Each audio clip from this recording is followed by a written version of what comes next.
Hello, বল। বলছি যে আজকে আমাদের অনেক বড় রুই মাছ নিয়ে এসেছে।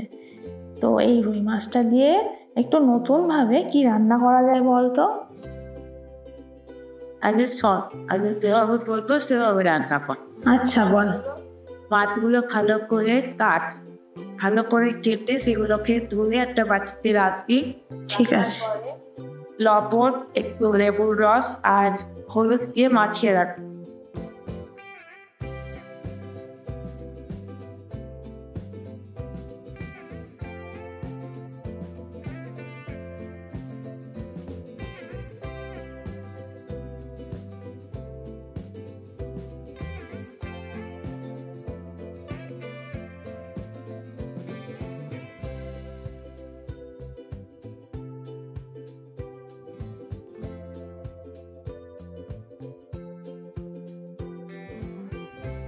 রাখার পরে একটা বাটিতে মশলাও করে রাখবি। সেই মশলাটা হলো পেঁয়াজ।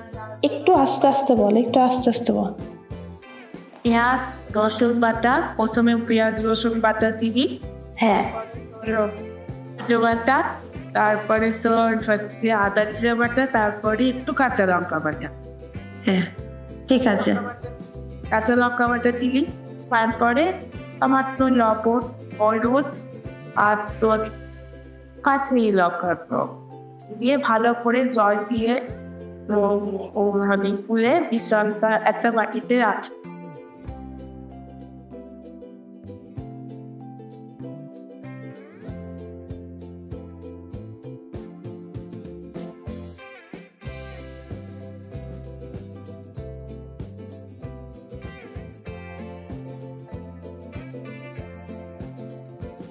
আচ্ছা।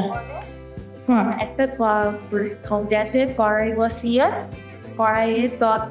কড়াইটা ভালো করে গরম হয়ে গেলে একটু সর্ষের তেল দিই, পরিমাণ মতো মাছটা ভাজার মতো তেল দিই।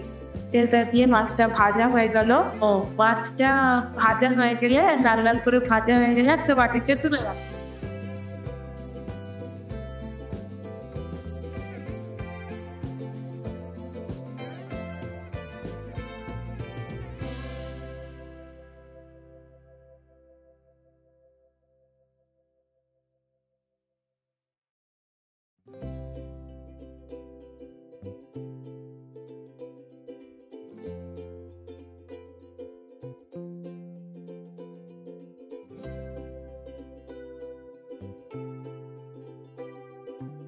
তেলের মধ্যে অল্প কালো জিরে ফোড়ন দিলি, কালো জিরে ফোড়নটা দিল, মাছটাও খেতেও ভালো হয় আর কালো জিরেটাও ভালো।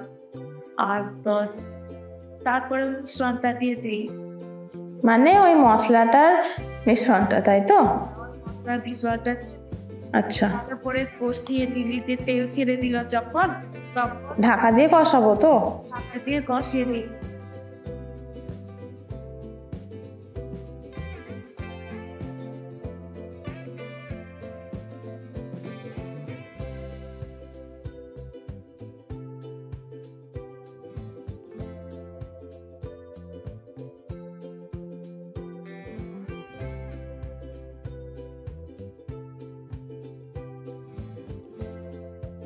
মশলাটা ভালো করে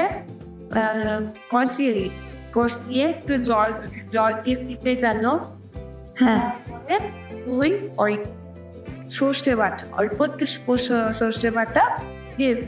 ও তাহলে কি টেস্টটা একটু অন্যরকম হবে, তাই তো? টেস্টটা অন্যরকম, খেতেও নিশ্চয়। আচ্ছা আচ্ছা ঠিক আছে। তারপর দিয়ে ওই মাছগুলো দেওয়ার পরে হ্যাঁ হ্যাঁ আমি গরম গরম হাতে পরিবেশন করবি, সবাইকে লাভ করবে, খেতেও ভালো লাগবে। আচ্ছা ঠিক আছে।